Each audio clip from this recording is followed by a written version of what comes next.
One of the great questions, and with such an international group right now, one of the questions just came through from one of the participants, Don Gately. And if you don't know Don, he was a New York State Principal of the Year, an incredible colleague, a definite follow on Twitter. He asked a great question: is what's an example of a Euro-US cultural difference?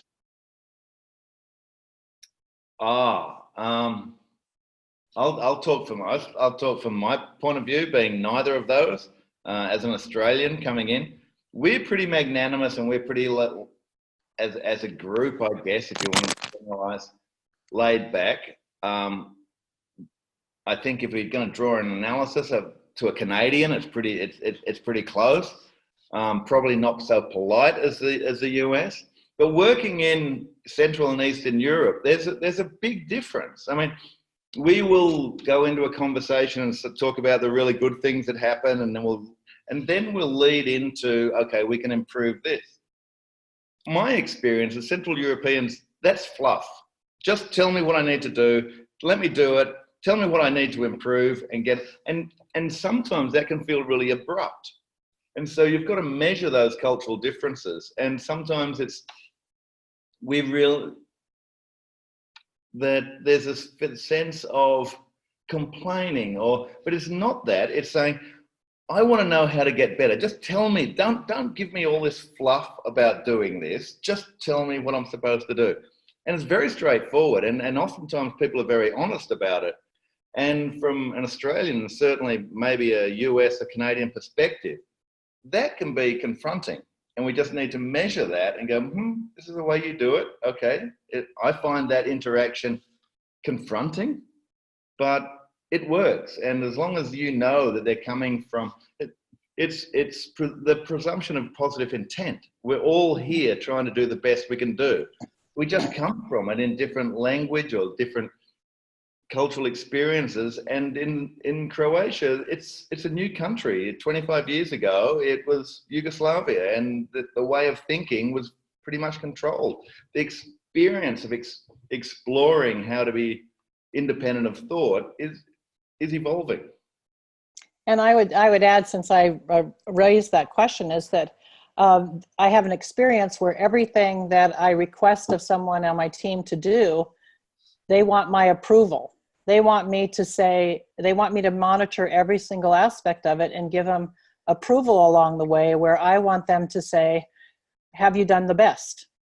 Can you do it any better? And have them take the initiative rather than waiting for me to say, that's good, that's bad, whatever. I'd like them to do it on their own. And they're all capable, or I wouldn't have hired them. Well, if I can just piggyback on that one, I think it's more a Croatian thing than a European thing. A matter of taking responsibility and being openly said what your responsibilities are is not a thing here as much as it should be. That's one of the things that I work with my team a lot. I'm the principal and the director of initially a language school. Now it's an educational center that provides different workshops here in Zagreb, Croatia. And I have to say that my approach to hiring people has changed a lot. Not my view of hiring people more. We are well known for a pretty consistent team. That's a trademark, especially because it's not a very common thing with language schools here. And a lot of work is put, a lot of education with every teacher that works with us.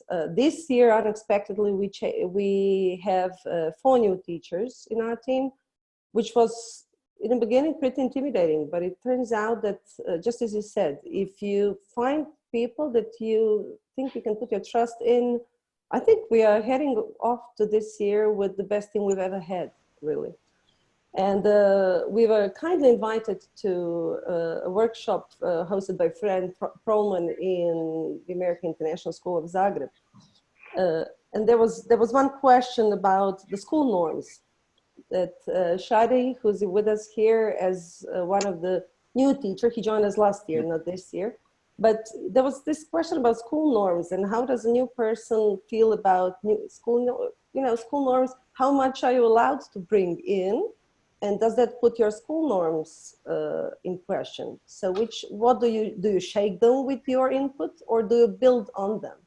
And that's something that we openly planned after the workshop. We openly plan on, okay, putting that on the table, explaining what our trademark is, because high level of quality and the standards that we have been our trademark.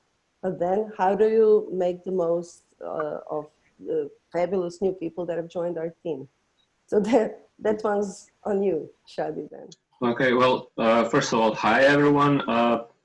I work for Vlatka right now, but I used to work in some state schools in Croatia and some private schools as well. And for a while, I was a team leader in a failed foreign language school. So I do have some experience in hiring people as well. But first, let's get back to the question about Croatian and American differences. I think it's a very difficult question to answer, but I see that somebody was not satisfied with the answer. The question was European differences and American differences. You can't really talk about Europe in general because the cultures are too different.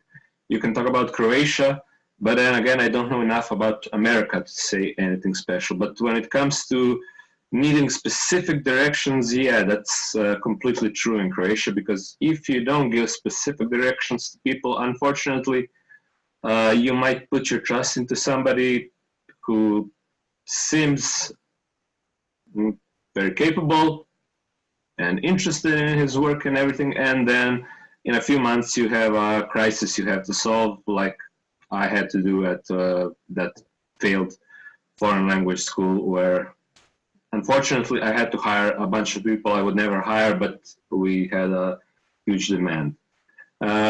When it comes to the question about the norms, I studied English and sociology, so when we were having that whole seminar, as a sociologist, I was quite, upset with the idea of how norms were used in that conversation. And yeah, I believe that whenever you take somebody new into your team or into any group, including students, depending how much freedom you allow them, you can get either very positive results or negative, again, depending on how you look at the situation. If you want to remain at the same point you are, then it's best to have people who will not rock the boat in any way. But if you want to accept drastic changes, which may lead to something good or bad, then you need people who will be quite contrary to you at the beginning, and you might have to learn to deal with that.